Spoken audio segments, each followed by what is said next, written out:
Welcome to Mike's Man Cave, and today we'll have a look at what I call a maintenance clean. For those that follow my channel, you'd know that this is my go-to barbecue, and you would have seen this kettle featured in countless videos, and I use it all the time for anything.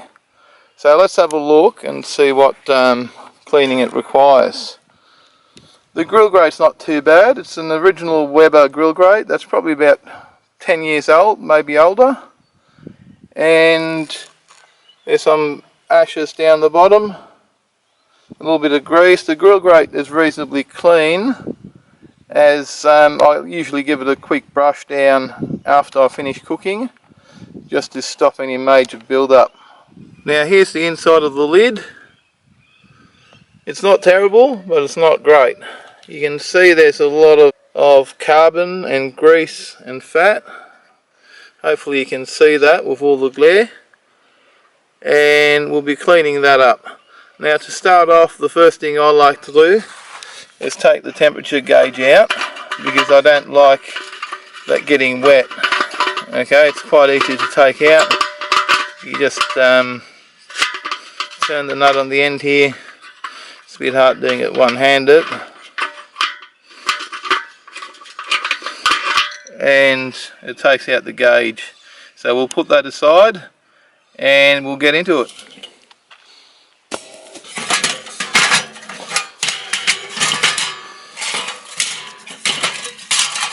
I don't really do anything with the baskets. I'll just give them a dust off and put them aside.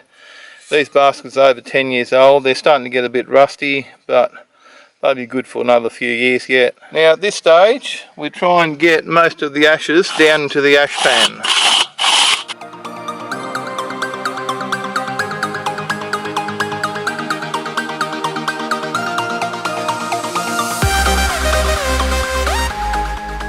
Then you can use an old barbecue wipe or similar to just wipe the insides out.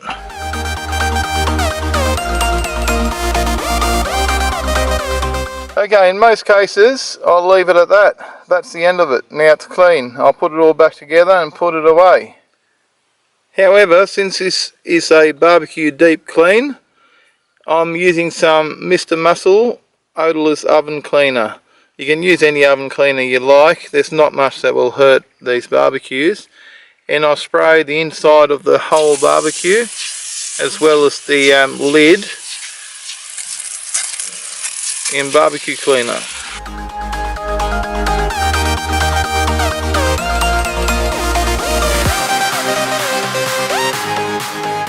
Once the inside is covered in oven cleaner or barbecue cleaner or whatever product you're using, I'll put the grill grate back on and give that a light spray as well.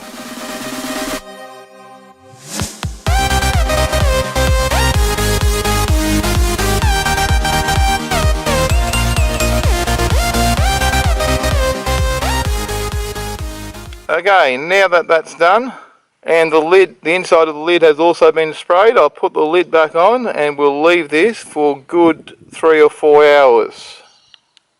Okay, here's the inside of the lid, all covered in barbecue and oven cleaner before it goes back on here.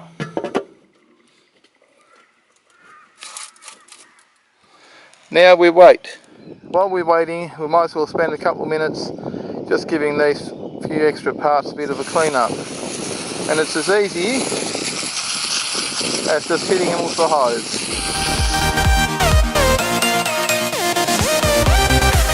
It's as easy as that. Okay, that's pretty good, and it's plenty good enough, so we'll just put this aside to dry and then give it a wipe over and it's done. Okay, that's the bottom grate. Again, we'll just put that aside to dry and it's good to go. And same with the ash baskets or the coal baskets. So it's all good. We'll just leave them in the sun to dry and that's job done. It's been about 4 hours, so let's see how our cleaning process is coming along. Okay, well, I think it's time to hit it with the high pressure garden hose.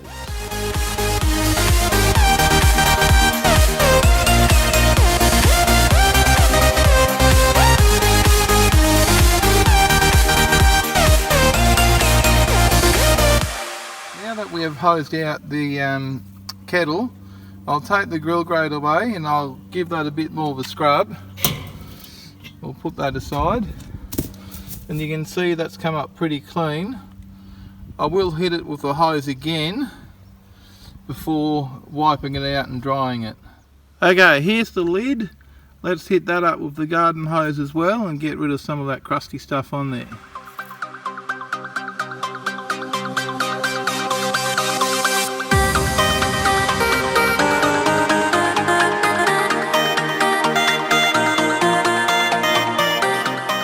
Looks a lot better, and I have not actually touched this apart from what you've seen. I've sprayed it, I've waited about 4 hours, and I've hit it with the hose, and it's pretty much spotless. If you really wanted to be fussy, you could polish this up now with some very, very fine steel wool, but for my purposes of a barbecue that gets used, this is now clean enough. It will just be dried off and put away, ready for use next time.